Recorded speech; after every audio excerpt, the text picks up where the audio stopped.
Gentlemen Badass Podcast. Thanks for tuning in. This is Josh Kidney. With me, as always, McDoyle. Hello, hello.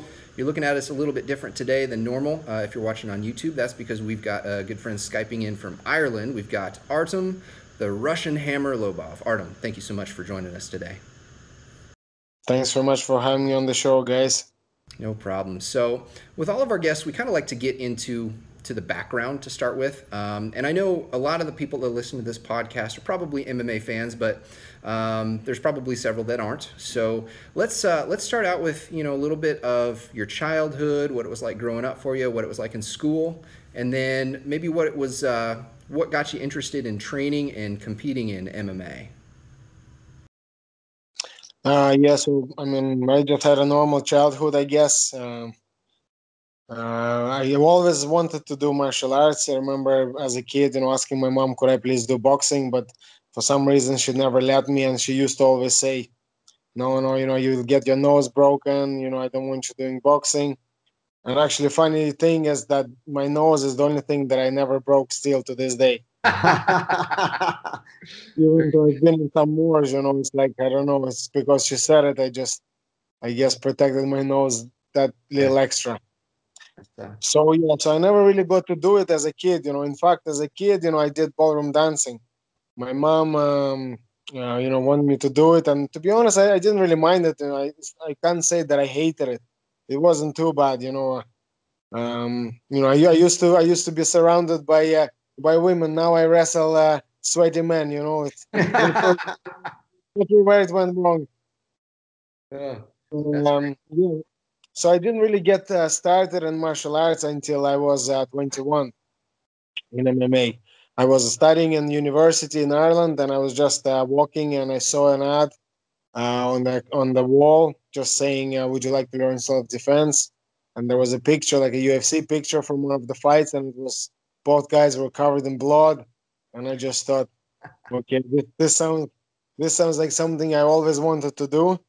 And as a kid also, I did watch some UFC tapes, when I was like young, only like 7, 8, 9 years old, I seen them UFC tapes. So I always kind of remembered it. I knew Oleg Taktarov, growing up. So, it was something that I always wanted to do. So yeah, when I was 21 in college and I saw that, I thought, okay, let me give this a try. And I went to the school. It was actually just a jiu-jitsu school.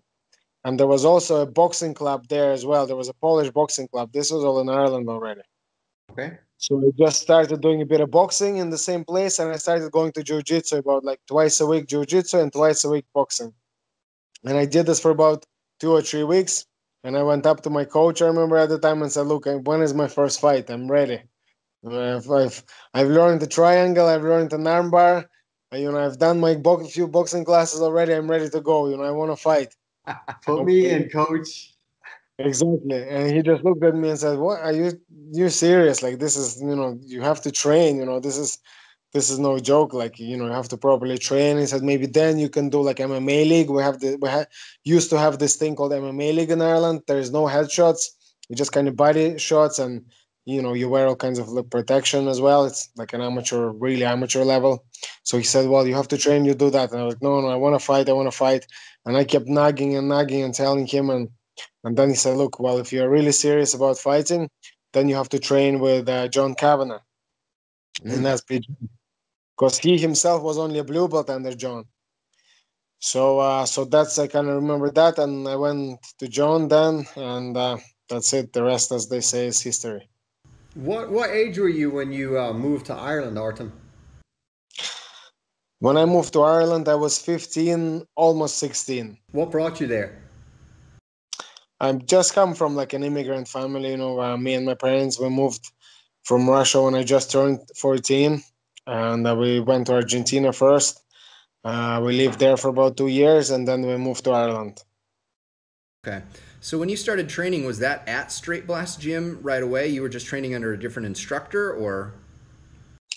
No, it wasn't. This guy was a blue belt under John, Okay. but this was Straight Blast Gym. He just had opened his own little school. I mean, this is, back then really there wasn't that many schools in Ireland yet. MMA wasn't as big as it is now. So as a blue belt, you could have your own school back then. You could easily be a coach and have your own school, which he did. So yeah, I started there. His name was Phil, and I'm still in contact with the guy. He's actually a brown belt now. He lives in Australia. Awesome. Very cool.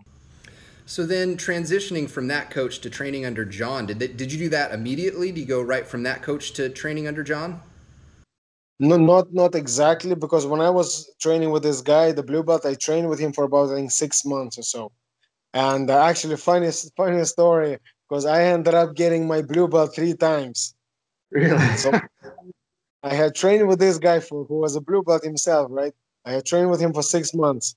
I had never worn a gi in my life. We just did no gi there. And after a while, after training with him 6 months, I rolled with him all the time. So I just got used to his game. So I was doing pretty well against him now. Not like I was beating him or anything, but I was doing good against him. And he thought, okay, I think you're a blue belt now.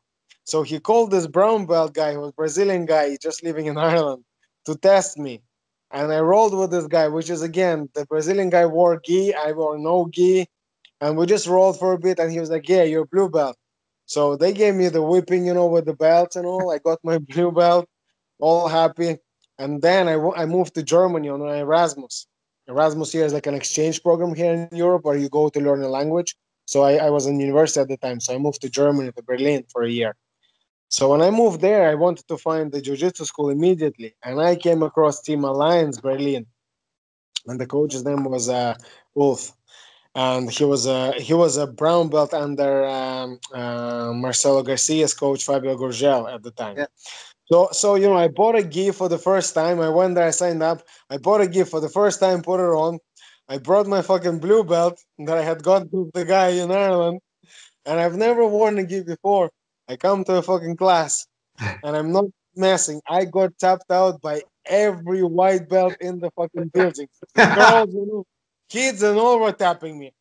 I was so pissed off. I was so angry. I came home. I took that blue belt. I cut it into shreds and fucking fucked it in the bin. I was so I got a white belt. Then went in the next day, hoping that nobody would remember my fucking blue belt.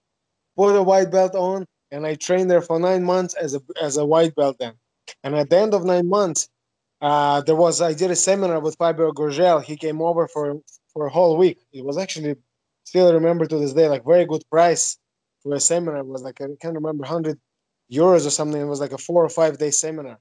Yeah. Very, very good. So I did this, and at the end of the seminar, my coach comes up to me, Ulf, and he says, "Look, I was talking to Fabio, and he said, I should give you a blue belt now." So I finally got my blue belt, a real blue belt. I got, smacked again. I was delighted with it. But what happened then, I went back home to Ireland to finish off my university. I was supposed to finish my last year now of my bachelor's.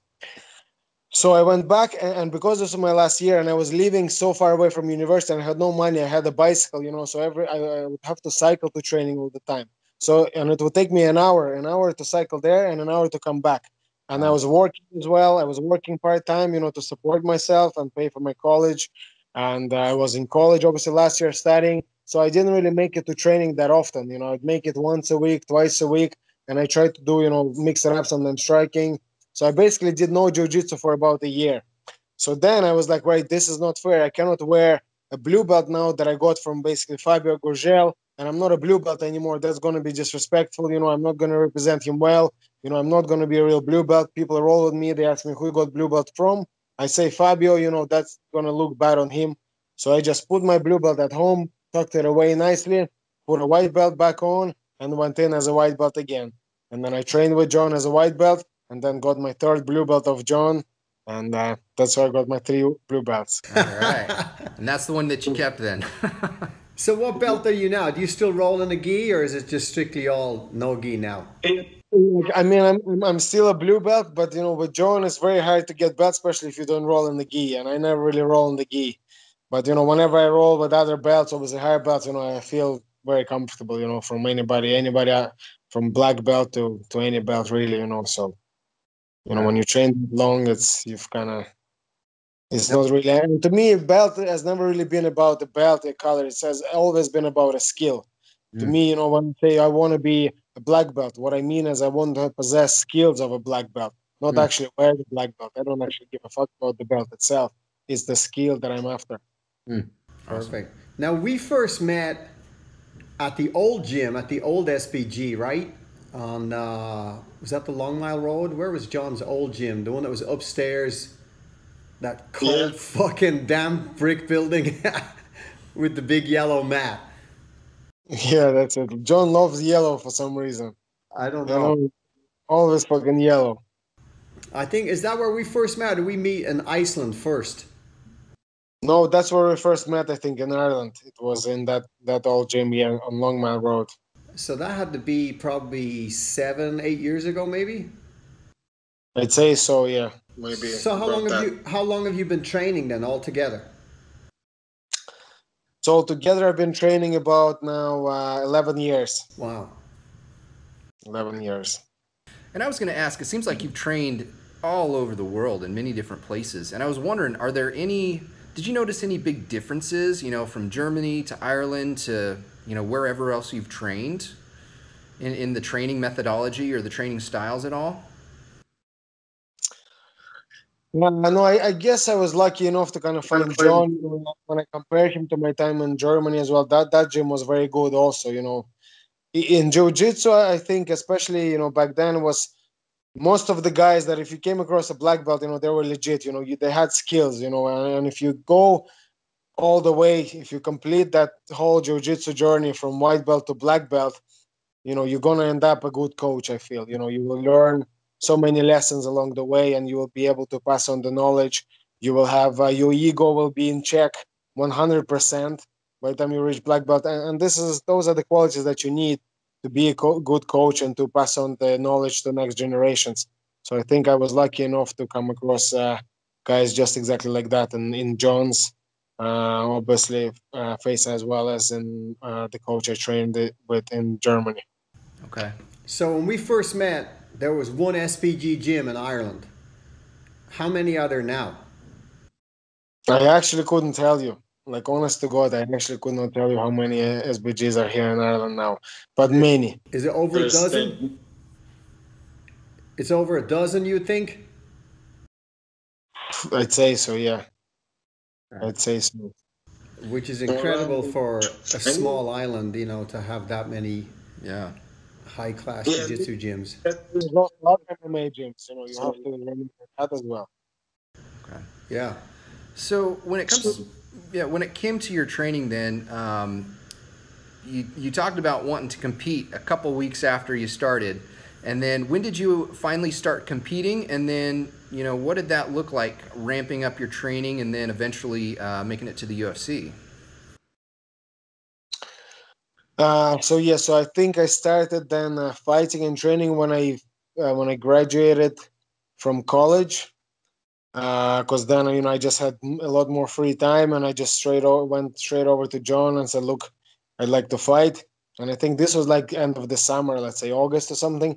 And then he got me a fight, I think October or something, amateur fight, my first amateur fight, which was on the exact same show as Connor fought. He fought on that show as well. He was the main event on that show, and I was just making my amateur debut. And I had my first fight, and I absolutely fell in love with it. I just said, "Right, when's the next fight? When's the next fight? When's the next fight?" And then he found me a next fight. A couple of weeks later, another fight. So my first 12 weeks of fighting, I done 4 fights. Wow.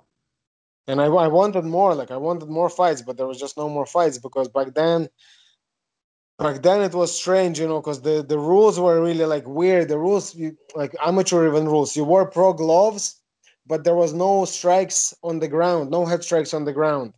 And there was no elbows, there was no heel hooks. And I remember I dropped the guy and he'd fall down and I couldn't finish him because there's no head strikes on the floor. So I had to get up, let him back up. And even in one of my fights, this was my second amateur fight. I've never had this before because I was doing so well on the feet. I was lighting the guy up. So he couldn't take me down. So he had to come up with a strategy where he would kind of grab me and slide and pull me on top of himself into mount. I had never seen a guy pull me into mount before. But he would get a breather because I can't strike. And I'm looking at my corner saying, "What's he doing? I want to get back up." Yeah. And I don't think anybody has ever seen anybody get up from mount. But I got up from mount about 5 times in that fight because he just kept pulling me in mount. And I said, "No, I want to kill you. Get back up." Awesome. So yeah, So I did those 3 amateur fights, and then I was like, right, John, I want to go pro now because this is not no fun for me. I want to kill guys. I want to finish them off on the ground. I want to proper fights.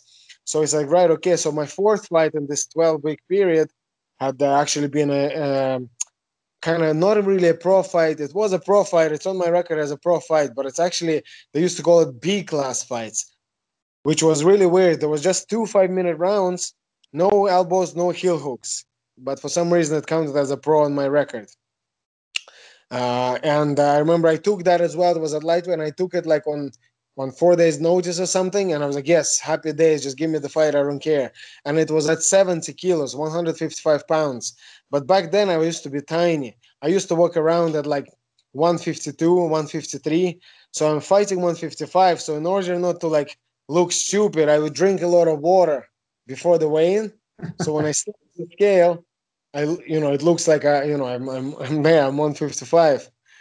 Yeah. So to be honest, back in the day, I probably should have been fighting at 135 because I was tiny, But Wow. I fought at 155, even on 170 once. Okay.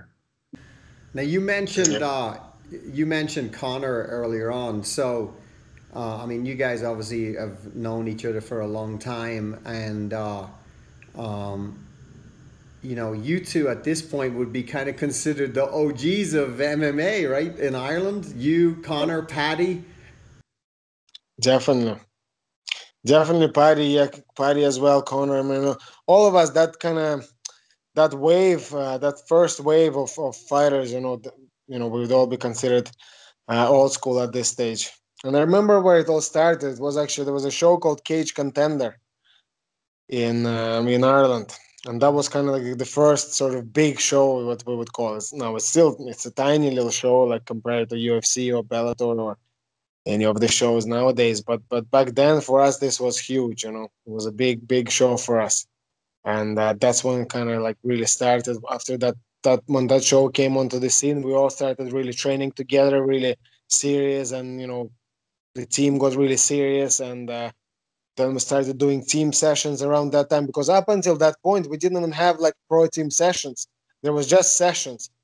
Everybody just comes in, and everybody striking together, everybody doing jiu-jitsu together, everybody grappling together, everybody wrestling together, just all whatever 50 people that we have training. Every class is just the same. They're all coached by like either John or Sergey, whoever, and then everyone just does every class.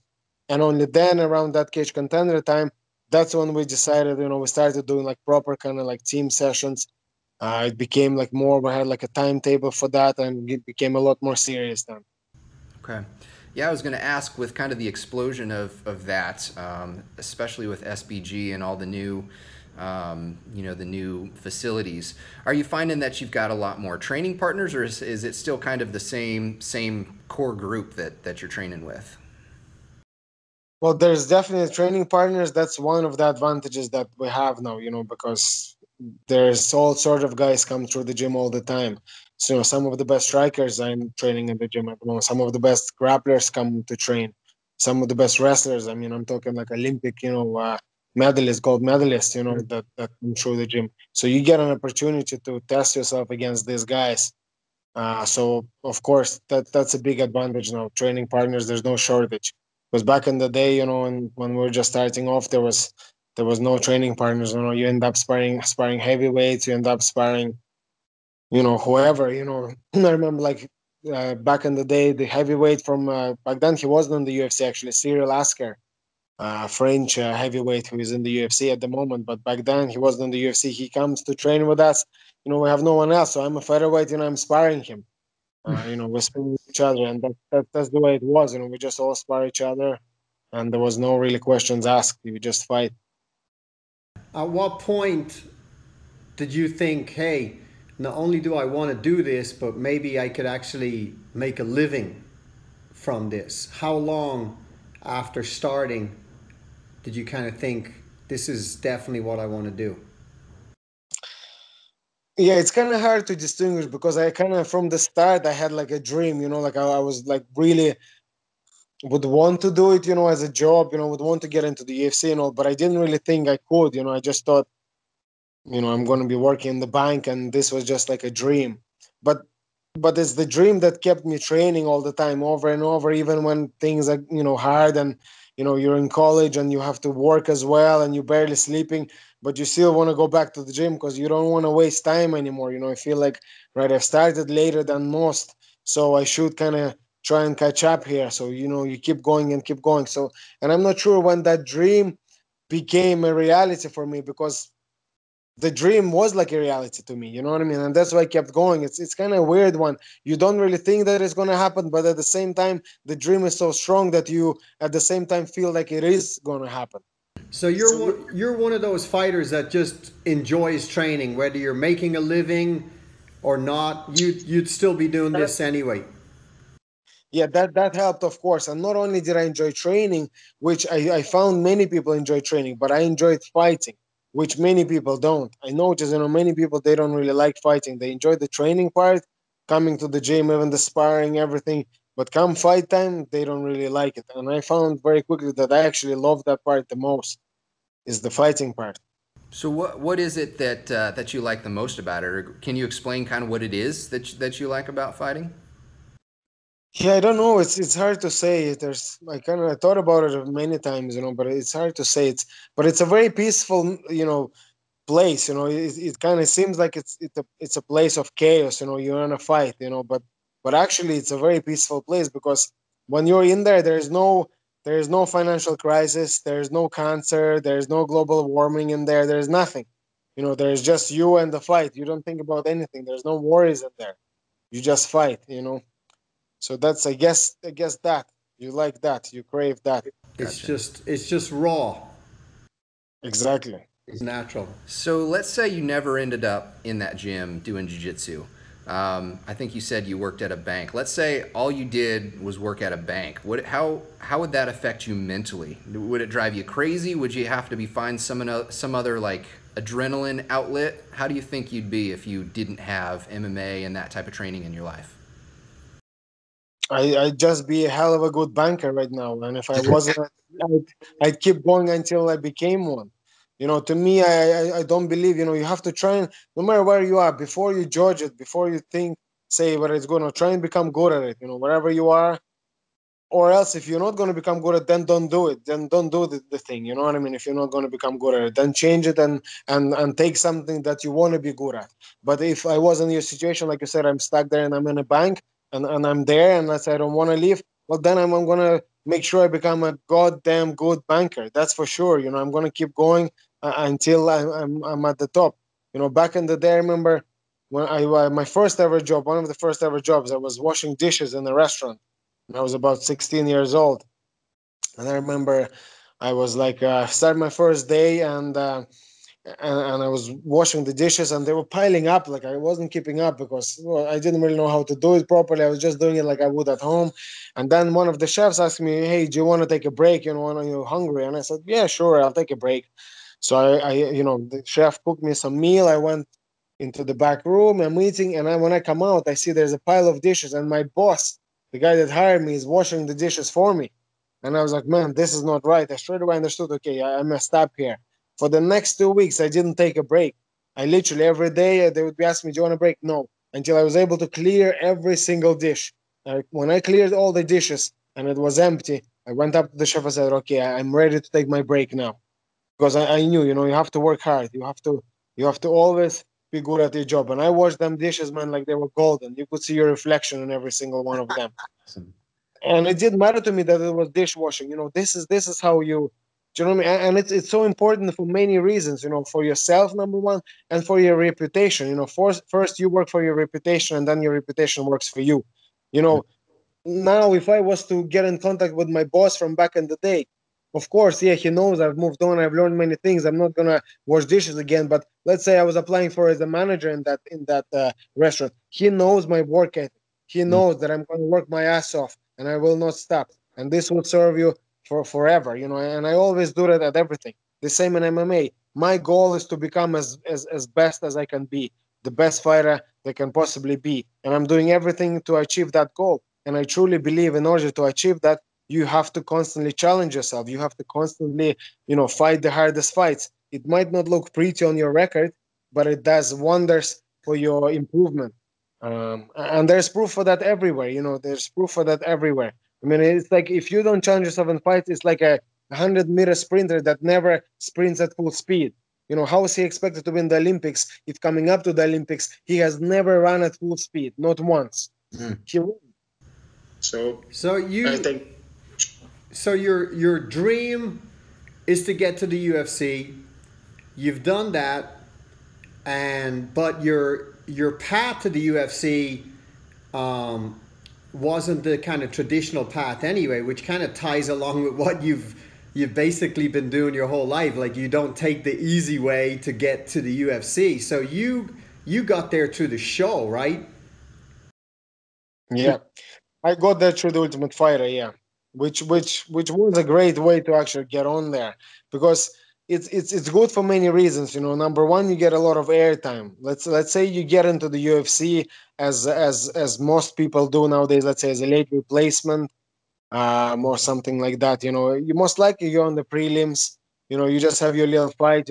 There you just fight and that's it. Most people will miss you, and that'll be it. Whereas if you're going through the show, you're on the show for 6 weeks. They're constantly showing, they're telling your backstory. They're showing your fights. If you win, you fight again. There's more of your show, of your stories gets shown. So it's a very, very good way to get in, and that's exactly how I got on the show as well. Ended up fighting 4 times in 6 weeks. Ended up getting into the semifinals. Lost the fight there, but still, nevertheless, when you're in the finals, sorry, not semifinals, ended up getting to the finals. When you lose in the finals, you still get signed up and you get your contract. So that's exactly what happened to me, and I got a contract, and yeah. Now, you ended up fighting Ryan Hall, but one of the times I was back home working some seminars at John's, Ryan Hall was there training. Was he at the gym at the time that you found out that you guys were going to end up fighting each other? I think it was just right after. But to be honest, wouldn't have changed anything for me. That's no big deal for me. And that's another thing. When I was in the house, living in the house, you're living with the guys that you're going to be fighting. Like, it didn't bother me at all. And some people, I could see it affected them, but to me, it's nothing. So what? It's no big deal. You spar guys in the gym all the time that you train with and friends with. To me, fight is the same thing. Where we're going in and we're gonna fight, and at the end of the day, I need you and you need me for our families to be fed. So I never really take it personally. I never really experience any discomfort or any kind of ill feelings toward my opponents. Okay. And you said that you've never been afraid to shy away from a challenge. So obviously you've had a good career in the UFC, but you're at a point right now where you want something more. Well, I mean, why do people get into the UFC? Like, why? What is the main reason? It's financial. They want to earn a good living. We are prize fighters. That's what we do. We fight for money. And now, I mean, the fact that I was in the UFC has allowed me to come away with a contract that's financially better than what 90% of the UFC fighters earn. So to me, that's success. As a prize fighter, that is success. If you look at boxers, maybe probably 5% of boxers will earn more than me. Boxers earn very little money. At the top, yes, they're earning all the millions. But if you look anywhere else, like even on Mayweather's card, if you look at boxers on Mayweather's card, down at the bottom, there's guys fighting for $1,000. You know what I mean? So to me, I had gotten what I needed. All UFC time in the UFC was great. It was perfect. But now, I came to a point where I could make more money elsewhere. So it was a sensible thing for me to change location of my next fight, and I did just that. And I'm looking forward to my next fight on Bareknuckle FC. Were you a free agent at that point? Had you already fulfilled your fight contract, or did you have to negotiate your way out of your UFC contract? Yeah, I had to ask them to release me, because in fact, I had just gotten a new contract with the UFC. Right before Michael Johnson fight, they had given me a new 4-fight contract. I had 4 fights left on my Ultimate Fighter contract, so they just kept the same number of fights, but just bumped up my money and gave me like a timeline for the contract. Basically, gotten a little bit better than it was before. So I had still 3 fights left on the contract, but I just didn't want to be sitting around. The UFC weren't really pushing to release me or anything like that. They were happy for me to just sit there for now and wait. And they were talking potentially fight in April on a fight card in Russia. But I just want to be a lot more active than that. I want to be fighting all the time. I want to be, and I really wanted to try myself at boxing. I really, just given my even my history and my performance in the UFC, I had any fight that I lost was due to a takedown. Was because the guy would take me down, and I've made guys like I've made wrestlers out of guys like Michael Johnson. This is a guy that stood with Edson Barbosa. This is the guy that stood with Tony Ferguson. This is the guy that knocked out Dustin Poirier. And he didn't feel comfortable standing with me. He wanted to change it up and bring it to the floor. So when I see that, I'm thinking, right, well, boxing would really suit me and my style. That's what I think. And there's one good way to test my theory. Just get in there and do it. You never have to wonder with me. I'm always willing to take the risk, put everything on the line, and showcase what I can do. Well, I've held mitts for Artem, and I can understand why guys wouldn't want to stand in front of him. It's probably a smart strategy. Well, this is exciting. This is a new organization. Obviously, a little different rules, but it's an organization that's already starting to experience a ton of growth, especially over here. Do you have a date set for the first fight, or can you talk about any of that yet? Yeah, I believe originally they said the 20th of April, but I think the date is just getting decided now. It could be moved to 6th of April, which would suit me even better because if I'm honest, I'm dying to go. I'm raring to go. I want to fight. I want to fight 6th of March, if possible. So if they move it, so it's either going to be 6th of April or the 20th of April in Mississippi. So I look forward to it. They come. These guys are serious. They put on a good show. They have exciting fights, that's for sure. And they've tailored it to be exciting. The rounds are just 2 minutes long, and you've got only 5 rounds. So this is made for excitement. This is, and that's what you want to do. That's what you want to bring it. People are paying pay-per-view for this. So, when somebody decides to give their dollar to pay to watch my fight instead of doing other things, I take that responsibility very seriously. I take it upon me to provide the entertainment. I assume that every other fight on that card has been an absolute snooze fest. That fucking Ben Askren has been in every single fight, just humping the leg of the other guy. And now it is up to me to give this person their money's worth for the pay-per-view that they decided to purchase. So I'm going out there all guns blazing. Artem to save the show, right? Yeah. Now, some of these contracts on these new organizations are non-exclusive, which is obviously a big difference from the UFC. Are you able to take a fight outside of this organization if another MMA organization came and asked you to do that? Is that an option for you? I mean, that was another reason, one of the big reasons why I signed with this organization, because the CEO was very accommodating in that sense. He realizes that me fighting elsewhere, that only does wonders for my image. I just fight more. I become a bigger star, so that means bigger pay-per-view numbers when I go back and fight there again. But for now, to be honest, I'm not really planning on fighting elsewhere. I want to commit to this organization, and I want to put on a few fights, string a winning streak together, get the belt, and potentially together with them, when the numbers are good, paper numbers are good, who knows? We might be moving into boxing as well. Because to me, I mean, I don't see why shouldn't I, challenge myself in boxing. These guys fight with pillows on their hands. All of their records are padded. That's one thing I always wanted to address, like the padded records in boxing. I mean, what the hell is that about? Like, name me one tennis player that's undefeated. Name me one golf player that's undefeated. But I will tell you, every fucking second boxer is undefeated. 10-0, 20-0. What's going on? Suddenly, all these amazing athletes are in the combat sports and boxing, and they don't exist in other sports. I have a feeling something else is going on there. and there is, it's the padding of the records. It's just absolutely ridiculous, where these guys are fighting, guys off the street, that can't fight at all. This was another ridiculous thing for me when the commission was, remember when Conor was supposed to fight Mayweather, they were talking about, oh, maybe he won't get licensed or this and that. And I was like, he will not get licensed. Go to any boxing show, and have a look who is fighting. In every single fight, you will see one guy is a proper boxer, shredded, ready to go, and the other guy is not even in shape. Some fat fucking guy that they found on the street, and he is in there fighting, 20-second job, and he gets licensed, and then the commission, questions Conor to get licensed. I mean, come on, guys, give me a break. Crazy. Awesome.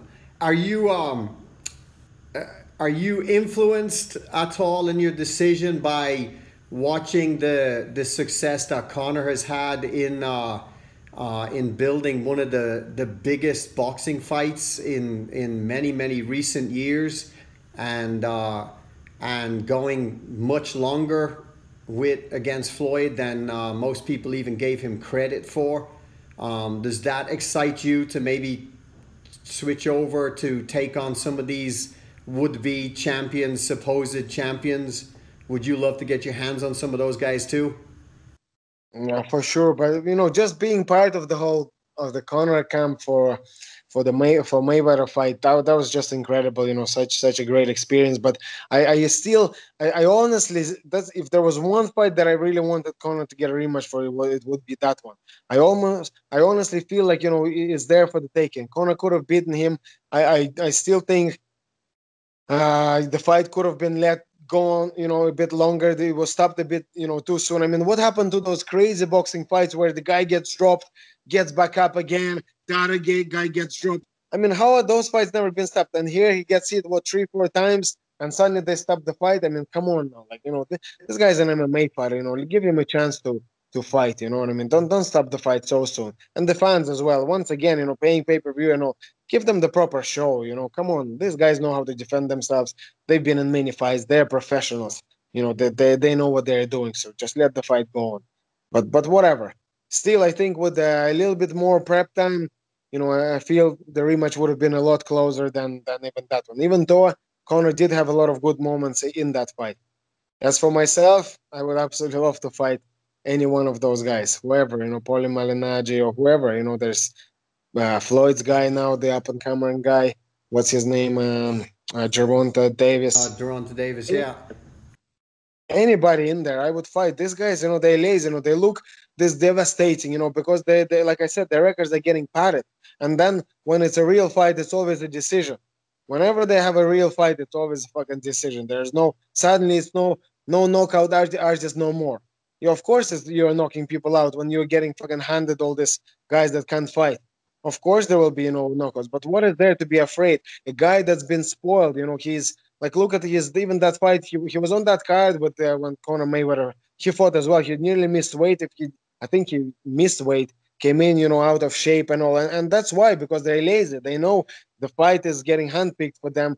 Why train? You're gonna come in and get the victory. But to me, that's just not something I can ever respect. Not as a fighter, not as somebody that owes it to the fans.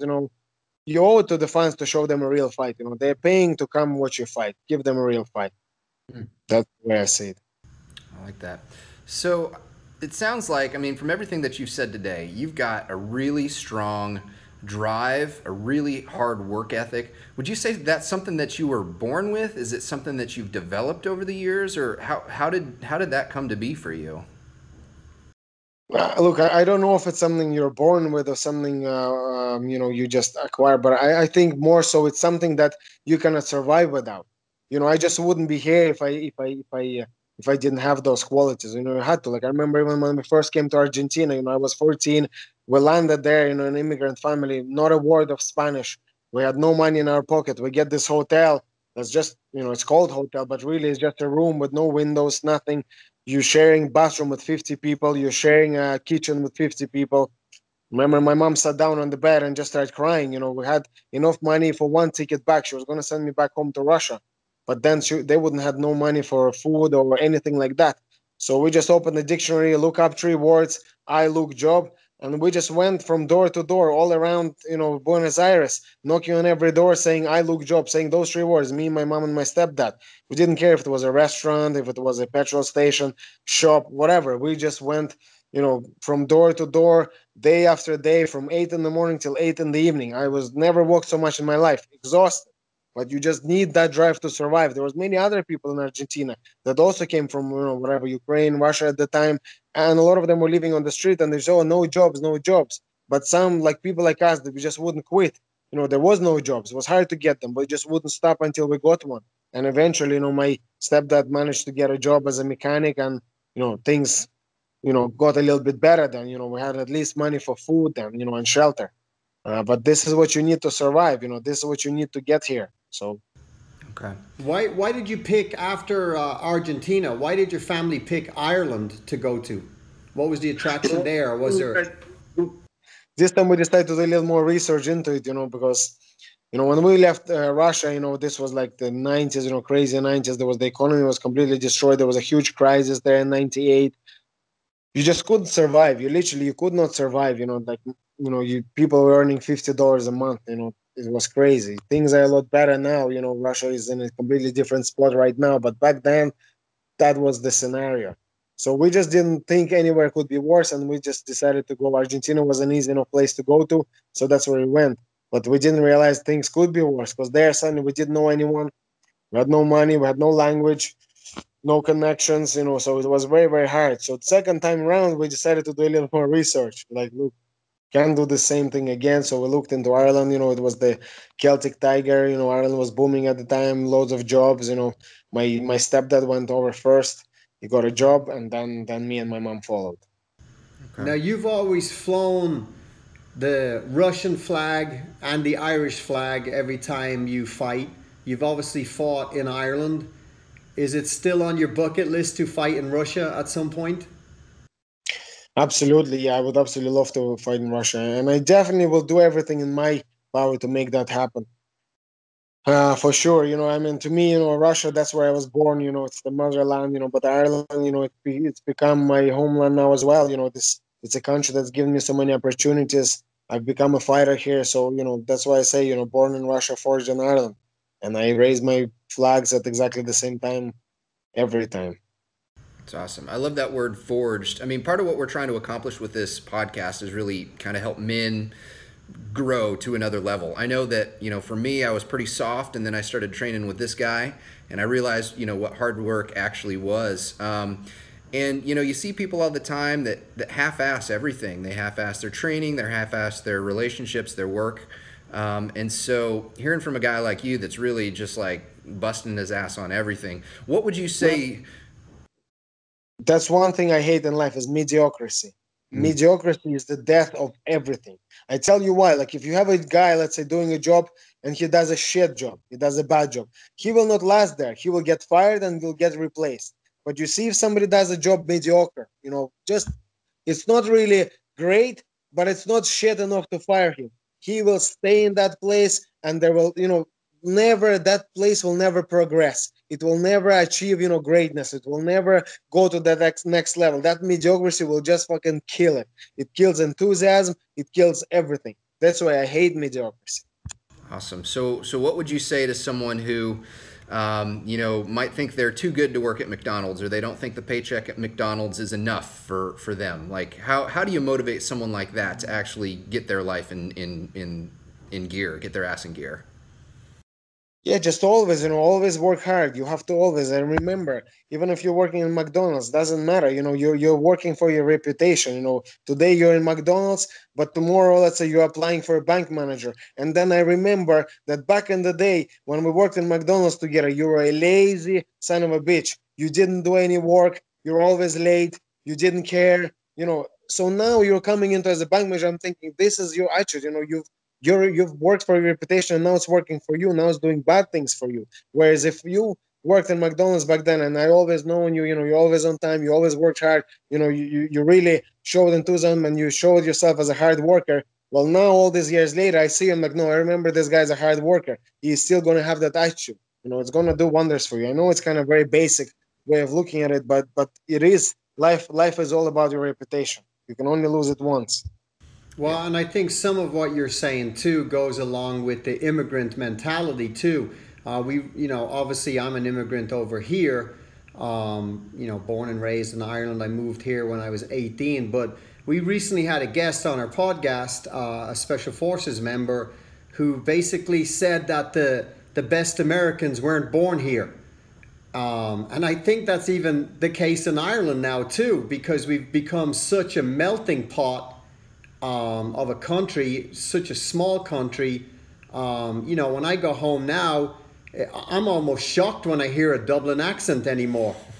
It seems like, it has the country has just accepted and welcomed a lot of immigrants, especially the ones who want to try and work hard and make a future. And obviously this country, the United States, is going through a bit of a crisis right now where turning away immigrants who are wanting to work kind of seems to be You're all immigrants, guys. I mean, come on, like let's this was the Americans are. They're all immigrants, other than the Indians, obviously, that the natives that were there before.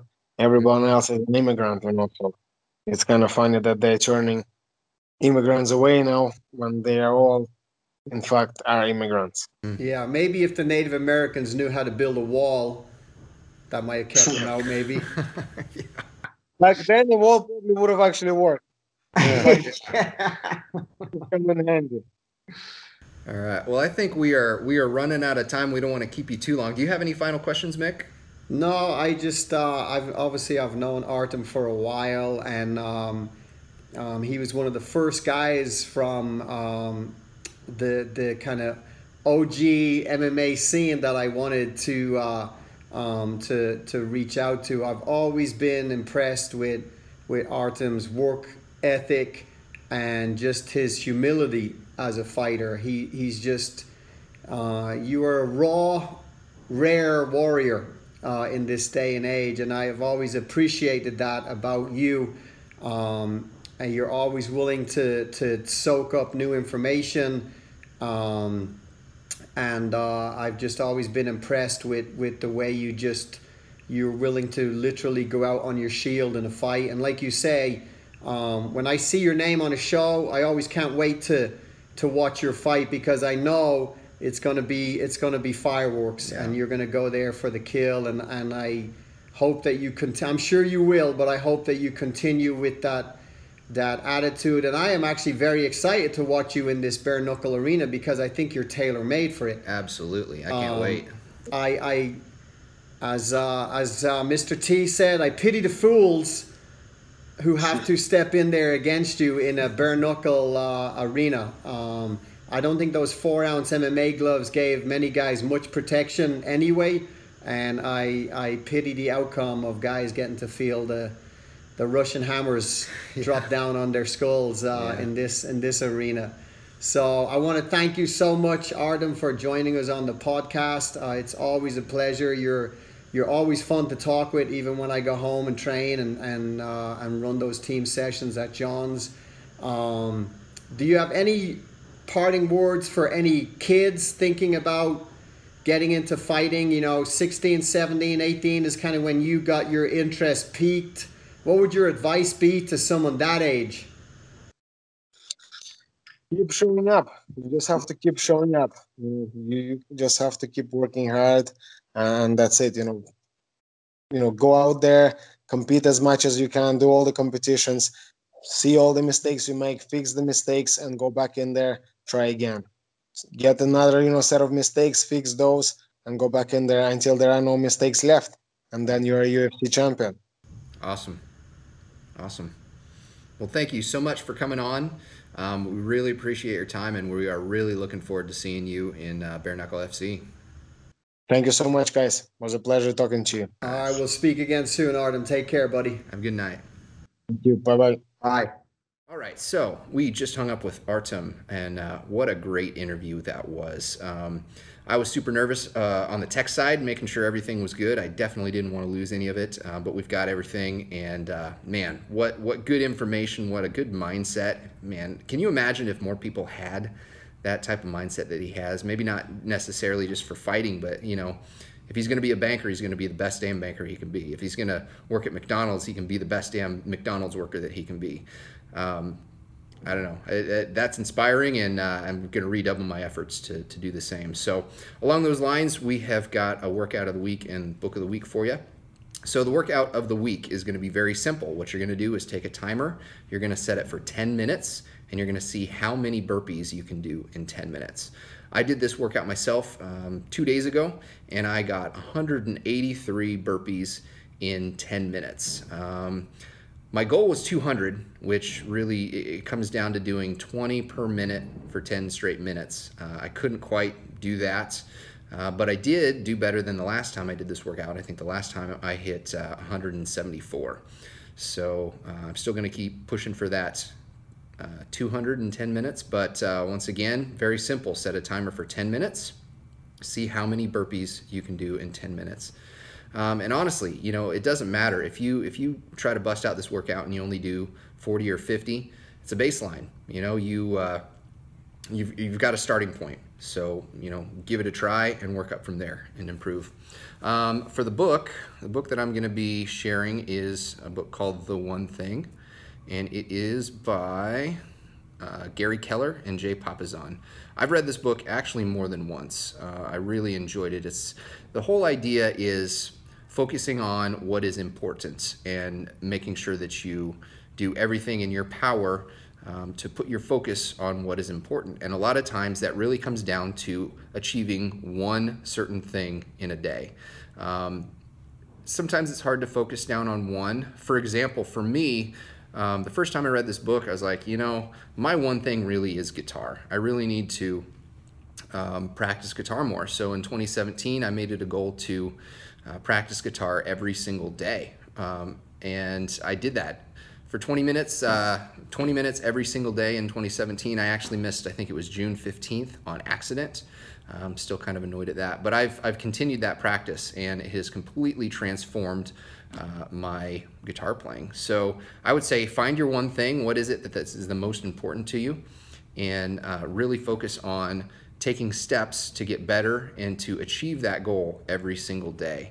He also talks about, in this book, the trap of multitasking, and that's actually one of the quotes that I wanted to read. I've got this book on Kindle. So this is in regards to multitasking, from the book The One Thing. So in the summer of 2009, Clifford Nass set out to answer a question. His mission? To find out how well so-called multitaskers multitasked. Nass, a professor at Stanford University, told the New York Times that he had been in awe of multitaskers and deemed himself to be a poor one. So he and his team of researchers gave 262 students questionnaires to determine how often they multitasked. They divided their test subjects into two groups of high and low multitaskers and began with the presumption that the frequent multitaskers would perform better. They were wrong. I was sure they had some secret ability, said Nass, but it turns out that high multitaskers are suckers for irrelevancy. They were outperformed on every measure. Although they'd convinced themselves and the world that they were great at it, there was just one problem. To quote Nass, multitaskers were just lousy at everything. Multitasking is a lie. It's a lie because nearly everyone accepts it is an effective thing to do. It's become so mainstream that people actually think it's something they should do and do as often as possible. We not only hear talk about doing it, we even hear talk about getting better at it. More than 6 million web pages offer answers on how to do it, and career websites list multitasking as a skill for employers to target and for prospective hires to list as a strength. Some have gone so far as to be proud of their supposed skill and have adopted it as a way of life, but it's actually a way of lie. For the truth is multitasking is neither efficient nor effective. In the world of results, it will fail you every time. So that's on multitasking. This whole book, it's a pretty quick read.